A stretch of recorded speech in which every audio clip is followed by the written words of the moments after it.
Hey everyone, welcome to the Anarchy Podcast. 99% of traders will never make consistent profits. So why listen to the 99% of advice? On this show, we're going to challenge some of the most hallowed and repeated tenets of trading, and in doing so, set you up to succeed where others fail. Spoiler alert, we don't have a secret strategy or magic wand that will let you skip out on the hard work of learning the markets, but we can debunk viewpoints that are holding you back. If that sounds good to you, come join us. Hello, everyone, and welcome to the Anarchy Day Trading Podcast. Merry Christmas, Happy Holidays. We're recording this during the weekend right before Christmas, so hope all of you are having an awesome time with your family and friends. I know I am in Colorado. I'm with Jordan. We've not been in the same place for years, so this is the first time that we've been recording together in the same place ever. So that's a good change of pace. I'm here with the family. And so hopefully all of you are with family and friends as well. Jordan, you threw me a quote last week, like an old Chinese proverb, and had an idea of how it connected with day trading in a kind of really profound way. And I think it will be awesome for our listeners to hear it, and then for us to dive into how this can apply to beginning, and intermediate traders, right? Our listeners, how this can help them. Yeah, so a ton of fun to be back. Have a family, so we've got you out here. We've got our sister Hannah out visiting. So we've just got a full house. So a lot of fun here to be back in America for the holidays. We haven't been back in like 10 years, so a ton of fun. And yeah, I'm big into shooting sports, archery, and of course, actually shooting guns as well. And so I'll have the Facebook posts show up that are kind of like sponsored or whatever about shooting. And I got one that showed up about archery. And I do want our listeners to know that I did ask Levi if he could read this in a Master Shifu voice. He unfortunately could not. So you're going to have to be stuck just listening to me read this in plain old American English. Yeah, it would have been better. It would have been better as Master Shifu. I didn't feel like getting us canceled today, Jordan. So I think we should just read it in plain old American English. All right. So the quote goes, if an archer shoots just for fun, he has all his skill. If he shoots for score, his hands tremble and his breath is uneasy. If he shoots for a golden price, he becomes mad and blind. His skill was not lessened, but the vision of the target changed him.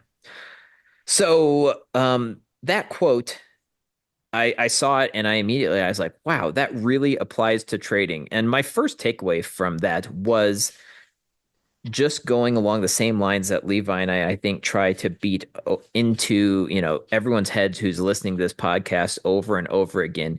If you're trading to make money, you're never going to be successful because it's the wrong way to go about it.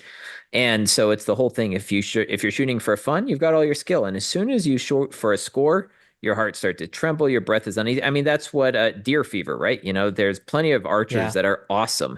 They can hit a bullseye. They're great. They can even go to, the practice ranges or go to the 3D courses, and they can be nailing targets out 75 yards. And then they see an actual deer 15 yards in front of them, and they can't hit the broadside of a barn. And that, I feel, is so, oh, what was the word? I'm doing this late night. But anyway, it's so relatable in terms of, how things are with trading, because it's the exact same thing. Yeah, it definitely is. Now, the thing is, obviously, that is true. Everyone kind of knows that's the case. If you are doing anything, anytime the pressure gets ramped up, anytime there's anytime there's a possible reward, anytime there's any competition, nerves go up, skill levels drop. So, what are some practical ways? Because let's tie this back to some practical ways of how we can help day traders or listeners be better using this knowledge. Is there any way that we can take this? Because obviously, going to that proverb, we are trying to score, right? We're trying to get the reward. We're trying to play for keeps, play for money, and not just play for fun, I guess. So what's how do we transfer how do we transform from playing for fun, paper trading, oh, I'm so amazing, to successfully making the transformation to profitable traders trading for keeps, trading for big money, because that's the transformation that most people can't do, right? Most people can paper trade successfully.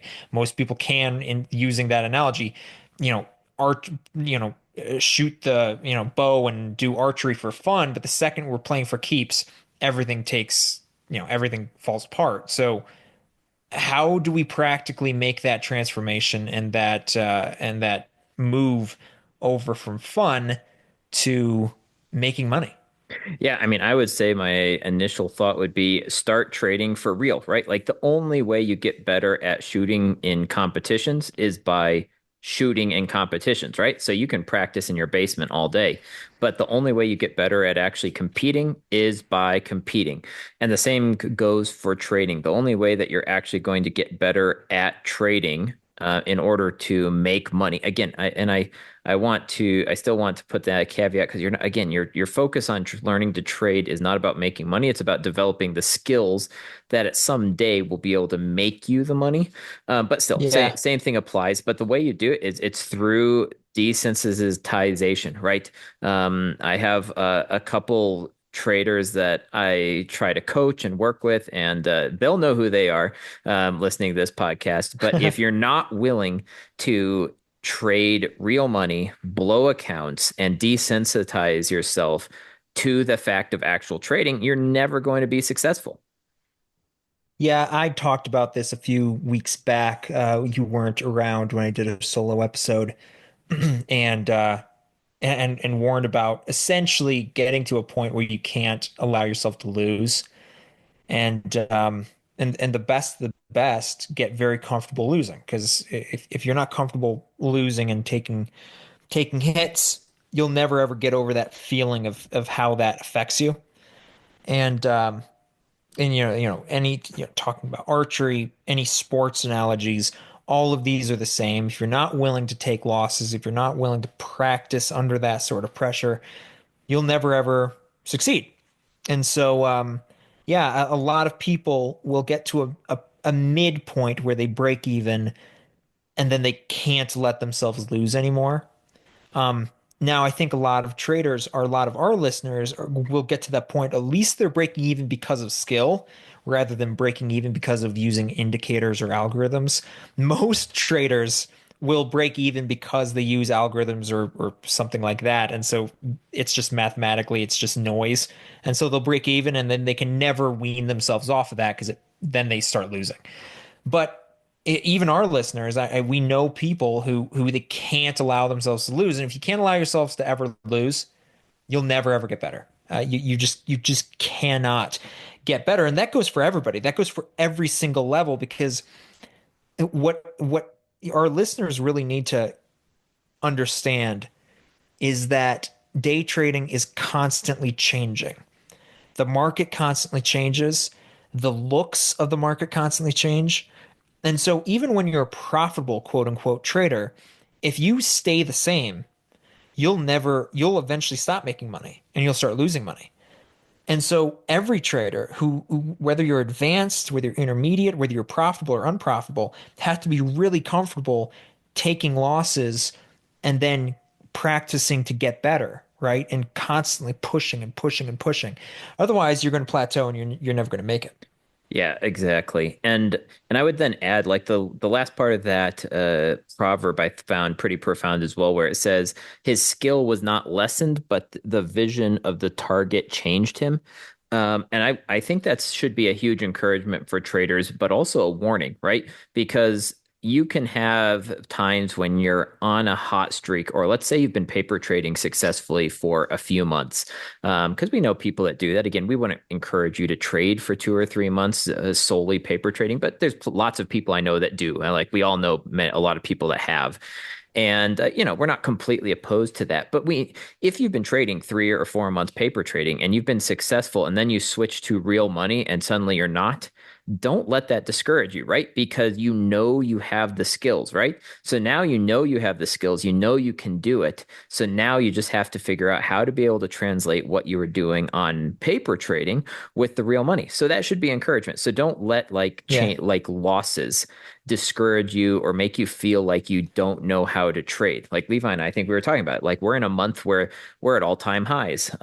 We've had a couple, we've either been break even or I've even been losing money the past 3 weeks because this is a different, it's a different time, different market, but that's okay. Don't let those times of losing make you question or change your strategy or what you do, right? Like now, yes, you need to adapt, you need to change, but don't completely change your strategy. Don't change don't change the indice you're trading. Don't change the time. Like, don't try to change up and just completely reinvent the wheel, right? Like you're going to have to make little adaptations and check your journals, see what's going on, but don't let that losing make you second guess that you don't know how to trade anymore. You absolutely do. Yeah. You're just going to have to adapt, but not completely change, if that makes sense. Yeah. And when you said, that proverb when it says the vision of the target changed, not the skill, right? The skill didn't lessen, just the vision of the target changed. This is another reason why you need to make sure you scale up gradually, right? Because you talked about using shooting as an analogy. You shoot a lot. I do too. The old saying when it comes to there's a lot of sayings that come from kind of the shooting world, but one is uh, slow is smooth and smooth is fast, right? In other words, you take it kind of slow, and that means everything goes smoothly. And when things go really smoothly, you go fast. And so when you're trying to, a lot of people try to rush, right? Try to rush their learning experience. And when you do, you actually slow yourself down because when you take too big of a jump in how that vision of the target changes, you actually slow down your learning process because all of a sudden the nerves interfere with your skill level to a degree that's not helpful or beneficial. So whenever you're scaling up, you should continue to try to scale up, but you should do it slowly. As you get better and as you get used to each different level, scaling up the next level and kind of keeping that vision of the target in a realistic area so you're not actually slowing down your progress by trying to jump. Hey, I just passed the 50K account, let me jump to a 500K and see what happens. You should take your time. It'll slow down, but in the meantime, but it'll actually speed up your learning process overall.